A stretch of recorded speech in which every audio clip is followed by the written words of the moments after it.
کہانی کی شروعات روزی سے کی جاتی ہے، جس سے کوئی پوچھ رہا تھا یہ سب کیسے ہوا، اور روزی جو وہاں زخمی حالت میں بیٹھی تھی، یہ کہانی اسی کی بیان کردہ ہے۔ ہمیں لے جایا جاتا ہے چند ہفتوں پہلے، جب ایملا کچن میں کھانا بنا رہی تھی۔ ایسے میں روزی وہاں آتی ہے اور ایملا سے لپٹ جاتی ہے۔ روزی اپنی ماں سے بے حد محبت کرتی ہے۔ ایملا نے شوہر کے گزر جانے کے بعد روزی کو سنگل مدر کے طور پر پالا، مگر اب وہ روزی کو اپنے بوائے فرینڈ سے ملانا چاہتی ہے۔ روزی نہیں چاہتی کہ ماں ایسا کرے، مگر وہ کچھ نہیں کر سکتی۔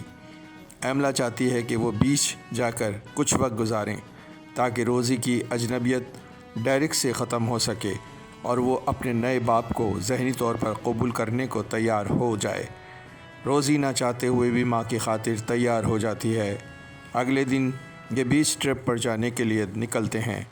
وہ بندرگاہ پہنچتے ہیں۔ ایملا کا بوائے فرینڈ ڈیرک روزی کو پسند نہیں آتا، کیونکہ وہ اپنے اور ماں کے بیچ کسی کو پسند نہیں کرتی۔ ایملا ڈیرک سے ملتی ہے، وہ اسے روزی کے متعلق سمجھاتی ہے۔ کچھ دیر بعد روزی اور ڈیرک کی ملاقات ہو جاتی ہے۔ ڈیرک کی بوٹ پر اینیلیسا لکھا تھا۔ روزی پوچھتی ہے یہ نام کیوں رکھا؟ وہ بتاتا ہے یہ بوٹ میں نے سیکنڈ ہینڈ خریدی ہے، نہیں معلوم یہ نام کس نے رکھا۔ جلد ہی وہ یہ نام تبدیل کرنے والا ہے اور یہاں سے ان کا سفر شروع ہوتا ہے۔ راستے میں یہ ایملا کا برتھ ڈے سیلیبریٹ کرتے ہیں۔ ڈیرک دونوں کو گفٹ بھی دیتا ہے۔ روزی کو وہ ایک چاقو گفٹ کرتا ہے کہ برے وقت میں یہ اس کے کام آ سکتا ہے۔ اب روزی کی ناپسندیدگی ڈیرک کے لیے کچھ کم ہوتی جا رہی تھی۔ ایک موقع پر ایملا حادثاتی طور پر سمندر میں گر جاتی ہے تو ڈیرک اسے بیسمنٹ سے بلینکٹ لانے کا کہتا ہے۔ وہ کمبل لینے جاتی ہے تو وہاں اسے کئی ہتھیار نظر آتے ہیں۔ وہ ان کا یہاں ہونے کا مقصد سمجھ نہیں پاتی۔ وہ پریشانی میں کمبل لے کر اوپر پہنچتی ہے اور ایملا کو جو اوپر آ چکی تھی اڑا دیتی ہے۔ ایملا روزی کے سیل فون کے لیے اس سے سوری کرتی ہے جو وہ سمندر میں گرا آئی تھی۔ روزی اسے سمجھاتی ہے کہ مجھے آپ کی فکر ہے، سوری کرنے کی ضرورت نہیں۔ وہ دیکھتے ہیں سمندری طوفان کے آثار بڑھتے جا رہے تھے۔ ڈیرک انہیں سمجھاتا ہے کہ چھوٹے موٹے طوفان اس سمندر کا روز کا معمول ہے، اور پھر یہی ہوتا ہے، طوفان آتا ہے اور گزر جاتا ہے اور یہاں سب ٹھیک ٹھاک رہتا ہے۔ ان کی آپسی گفتگو میں روزی ڈیرک سے ان ہتھیاروں کے بارے میں سوال کر ڈالتی ہے تو ڈیرک بتاتا ہے کہ وہ ایک کوپ بھی رہ چکا ہے اور اب وہ پرائیویٹ سیکیورٹی کنسلٹنٹ ہے، جس کی وجہ سے اس کا ہتھیاروں سے واسطہ رہتا ہے۔ روزی کو ہتھیار چلانے میں بے حد دلچسپی تھی، چنانچہ وہ ڈیرک سے انہیں چلانا سیکھتی ہے۔ ڈیرک اس کی تعریف کرتا ہے کہ یہ بہت جلد سیکھ رہی ہے۔ ایملا اس موقع پر کہتی ہے کہ روزی کے فادر ملٹری میں تھے، یہی وجہ ہے کہ روزی بھی اس طرف مائل ہے۔ اب روزی ڈیرک کی طرف سے کافی مطمئن ہوتی جا رہی تھی اور وہ اپنی ماں کی پسند پر راضی ہونے لگی تھی، مگر اچانک اس رات سب کچھ بدل جاتا ہے۔ وہ کچھ دیر سو کر اٹھتی ہے تو کچھ شور کی آوازیں سن کر بوٹ کے اوپری حصے تک وہ جاتی ہے اور چھپ کر دیکھتی ہے تو وہاں کچھ اوباش قسم کے لوگ ایملا اور ڈیرک پر زد و کوب کر رہے تھے۔ ایملا روزی کو دیکھتی ہے اور اسے چھپے رہنے کا اشارہ کرتی ہے۔ وہ اس کی ماں کو کافی حد تک زخمی کر دیتے ہیں۔ یہ اوباش لوگ کسی چیز کی تلاش میں تھے جس کے لیے وہ ڈیرک پر زور دے رہے تھے۔ بالآخر غصے میں وہ ایملا کو شوٹ کر دیتے ہیں اور ڈیرک کو بھی، مگر ڈیرک کے کندھے پر گولی لگتی ہے اور وہ سمندر میں جا گرتا ہے۔ اچھی بات یہ رہی کہ ان کی نظر روزی پہ نہیں پڑتی اور وہ بچ جاتی ہے۔ اب وہ لوگ یہاں سے انہیں مرا سمجھ کر فرار ہو جاتے ہیں اور جاتے جاتے بوٹ کو آگ لگا دیتے ہیں۔ ان کے جانے کے بعد وہ فوری طور پر ماں کے پاس جاتی ہے جو کہ مر چکی ہوتی ہے۔ اس کے لیے یہ حادثہ اس پر غموں کے پہاڑ توڑ ڈالتا ہے اور وہ روتی ہے، مگر بوٹ میں آگ پھیلتی ہی جا رہی تھی۔ وہ جان بچانے کے لیے آگ بجھانے لگتی ہے۔ آگ کسی طرح بجھ جاتی ہے اور وہ پوری رات بے سدھ ماں کے غم میں ہی گزار دیتی ہے۔ اگلی صبح وہ ایملا کی لاش کو ایک جلے کٹے کپڑے میں لپیٹ دیتی ہے۔ بوٹ کی ہر کارآمد چیز کو جو کہ جل چکی تھی وہ کسی سے رابطہ بھی نہیں کر سکتی تھی، کیونکہ تمام وائرلیس ریڈیو جل چکے تھے۔ اس کی سمجھ نہیں آ رہا تھا کہ وہ کیا کرے۔ وہ اکیلی تھی اور اس کے چاروں طرف سمندر ہی سمندر نظر آ رہا تھا۔ وہ کچھ تلاش کرتی ہوئی ادھر سے ادھر گھومتی ہے۔ ایسے میں اسے ایک رسی دکھائی دیتی ہے۔ وہ اس کو پکڑ کر آگے بڑھنے لگتی ہے تو دیکھتی ہے اس رسی سے ڈیرک بندھا ہوتا ہے۔ ڈیرک زندہ تھا اور وہ اسے اوپر کھینچ لیتی ہے۔ وہ اس سے بار بار یہ سوال کرتی ہے کہ وہ لوگ کون تھے جنہوں نے میری ماں کو مارا۔ ڈیرک کہتا ہے وہ نہیں جانتا کہ وہ کون لوگ تھے۔ روزی اس سے کہتی ہے وہ اسے بتائے اب اسے کیا کرنا ہے۔ وہ اسے بادبان کھولنے کا کہتا ہے جس سے کہ بوٹ آگے کی طرف بڑھے گی۔ روزی اس کے زخم پٹی بھی کرتی ہے مگر وہ اب اس پر بھروسہ نہیں کر پا رہی تھی۔ وہ جو ڈیرک پر بھروسہ کرنے لگی تھی اب وہ اسے ایک مجرم نظر آنے لگا تھا۔ روزی کو اس کے سامان میں اس کی بیوی کی تصویر مل جاتی ہے جس پر اسے پتہ چلتا ہے کہ اس کی بیوی کا نام اینیلیسیا ہے جو اس کی بوٹ پر لکھا تھا۔ ڈیرک کا یہ جھوٹ روزی کو مزید شک میں ڈال دیتا ہے۔ وہ اور کچھ تصویریں دیکھتی ہے۔ وہیں اسے ان لوگوں کے ساتھ کچھ تصویریں بھی ملتی ہیں جنہوں نے اس کی ماں کو مارا تھا۔ یہ سب جان لینے کے بعد روزی اس کے ہاتھ رسی سے باندھ دیتی ہے۔ کچھ دیر بعد جب وہ اپنے چاقو لے کر واپس آتی ہے تو ڈیرک اپنی جگہ سے غائب ہوتا ہے۔ وہ جہاز کے نچلے حصے میں پہنچتی ہے۔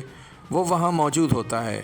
روزی چاقو دکھا کر اس سے اصلیت جاننا چاہتی ہے اور وہ کہتا ہے کہ تم جتنا کم سچ جانو اتنا ہی تمہارے لیے بہتر ہوگا۔ وہ اسے بوٹ کو ٹھیک کروانے میں مدد کرنے کا کہتا ہے کیونکہ اس کا ایک ہاتھ کام نہیں کر رہا تھا۔ روزی محسوس کرتی ہے اسے اس کی ماں کا ذرا بھی افسوس نہ تھا۔ روزی کے پاس علاوہ اس کے کہ کوئی چارہ نہ تھا کہ وہ اس کی مدد کرے کیونکہ اسے بھی وہاں سے جلد نکلنا تھا۔ دونوں انجن ٹھیک کرنے کی کوشش کرتے ہیں مگر بے سود ہوتا ہے۔ اب ان کے پاس بادبانوں سے ٹکرانے والی ہواؤں کے دوش پر آگے بڑھنے کے علاوہ کوئی چارہ نہ تھا۔ ڈیرک سمت کا تعین کرتے ہوئے غصے سے چیختا ہے کہ وہ غلط سمت جا رہے ہیں۔ یہاں روزی ڈیرک کے غصے کو دیکھ کر ڈر سی جاتی ہے اور ہاتھ میں ایک گن لے کر اپنے روم میں داخل ہو کر بیٹھ جاتی ہے۔ کچھ دیر بعد وہ باہر نکل کر دیکھتی ہے ڈیرک افسردہ وہاں بیٹھا ہوتا ہے۔ روزی آس پاس کا جائزہ لیتی ہے اور اچانک وہ ایک قریبی آئرلینڈ کو دیکھ کر خوش ہو جاتی ہے۔ وہ اس جزیرے کے قریب پہنچ جاتے ہیں مگر یہاں سے انہیں واٹر بوٹ کی مدد لینا پڑتی ہے۔ ڈیرک اپنے ہاتھ کی وجہ سے چپو نہیں چلا سکتا تھا۔ وہ روزی کی مدد لیتا ہے مگر چپو کا ایک حصہ نکل کر پانی میں بہنے لگتا ہے۔ روزی اسے لینے کی کوشش میں خود بھی پانی میں گر جاتی ہے۔ وہ ماہر پیراک نہیں تھی اور وہ غوطے کھانے لگتی ہے۔ ایسے میں بڑی مشکل سے ڈیرک سمندر میں کود کر اسے کنارے تک لے آتا ہے۔ وہاں روزی بے ہوش ہو جاتی ہے اور ڈیرک اسے ہوش میں لے آتا ہے۔ روزی آئرلینڈ کی خاموشی سے خوفزدہ ہو کر کہتی ہے ہمیں جلد یہاں سے نکل جانا چاہیے مگر ڈیرک کہتا ہے رات ہونے والی ہے، ہم کل صبح اپنا سفر شروع کر سکتے ہیں۔ رات کو یہ دونوں ایک ساتھ بیٹھتے ہیں تبھی ڈیرک اپنی کہانی سنانا شروع کر دیتا ہے۔ وہ بتاتا ہے وہ ایک ایماندار پولیس آفیسر تھا مگر اس کے ساتھ آفیسر جب امیر تر ہونے لگے تو مجھے اپنی غربت کھٹکنے لگی۔ اس وجہ سے میری بیوی بھی مجھے چھوڑ گئی اور میں نے برے لوگوں کا ساتھ دینا شروع کر دیا۔ میں نے خوب دولت جمع کی اور پھر میں ایک ایسے شیطان صفت آدمی سے جڑ گیا جو تمام کالے دھندے کیا کرتا تھا۔ وہ تم جیسی حسین لڑکیوں کو بیچا کرتا تھا۔ میں نے تمہاری ماں کو اسی لیے پسند کیا کہ اپنا مقصد پورا کروں گا۔ وہ بیچاری سمجھتی رہی کہ میں اس سے محبت کرنے لگا ہوں مگر میں اسے بیچنا چاہتا تھا، مگر کوئی بات نہیں، وہ نہیں، اب تم مجھے مل گئی ہو۔ اتنا سننا تھا کہ روزی طیش میں آ کر اسے ایک مکہ رسید کرتی ہے اور اس پر گن تان لیتی ہے۔ ڈیرک مطمئن ہو کر اس سے گفتگو جاری رکھتا ہے۔ وہ غصے میں اس پر گولی چلاتی ہے مگر گن خالی ہوتی ہے۔ ڈیرک اس پر چھلانگ لگاتا ہے اور چیخ کر کہتا ہے تم اتنا جان چکی ہو کہ اب تمہیں مرنا بے حد ضرور ہو گیا ہے۔ وہ اس کے پیچھے بھاگتا ہے۔ روزی اندھا دھند آگے کی جانب جان بچانے کے لیے دوڑتی چلی جاتی ہے۔ روزی واٹر بوٹ کی جانب جانا چاہتی ہے مگر تبھی وہ اس پر فائر کرتا ہے جو اس کے پیروں میں لگ جاتی ہے۔ یہیں ڈیرک بھی پھسل کر گر کر زخمی ہو جاتا ہے۔ روزی اس کے قریب پہنچتی ہے۔ اس کے پاس سے اسے ٹرانسمیٹر ملتا ہے جو بالکل صحیح حالت میں تھا۔ گویا ڈیرک کا ٹرانسمیٹر کو خراب بتانا بھی ایک جھوٹ تھا۔ وہ اسے ایکٹیویٹ کرنے کا کہتی ہے، وہ بہانے بناتا ہے اور اسے بوٹ تک لے جانے کا کہتا ہے، مگر روزی اسے اکیلا چھوڑ کر خود بوٹ پر پہنچ جاتی ہے اور یہاں سے چل دیتی ہے۔ رات کے وقت اسے ایسا لگتا ہے کہ بوٹ ڈوب سکتی ہے۔ وہ اس پر پڑا بھاری سامان سمندر برد کرنا شروع کر دیتی ہے، حتیٰ کہ اسے ایملا کی لاش کو بھی پھینکنا پڑتا ہے، مگر تب بھی اس کی موٹر بوٹ ڈوب جاتی ہے۔ ایسے میں وہ دوبارہ واٹر بوٹ میں سوار ہو جاتی ہے جو پوری رات انجانے سمت سفر کرتی ہے۔ اگلے دن کی روشنی میں وہ ایک بڑی کشتی کو ایئر گن سے فائر کر کے اشارہ داغتی ہے، مگر اس کی نظر اس پر نہیں پڑتی اور پھر رات ہو جاتی ہے۔ اچانک ایک بڑی موٹر بوٹ وہاں آن پہنچتی ہے جو اسے بچا لیتے ہیں۔ وہ اسے کھانا بھی دیتے ہیں، مگر وہ سب جدید اسلحے سے لیس تھے۔ روزی کو وہ لوگ ٹھیک معلوم نہیں دے رہے تھے۔ وہ ان کی سرگرمیوں سے اندازہ لگا لیتی ہے کہ یہ وہی لوگ ہیں جن کے بارے میں ڈیرک نے بتایا تھا، یعنی جو لڑکیوں کو بیچتے ہیں۔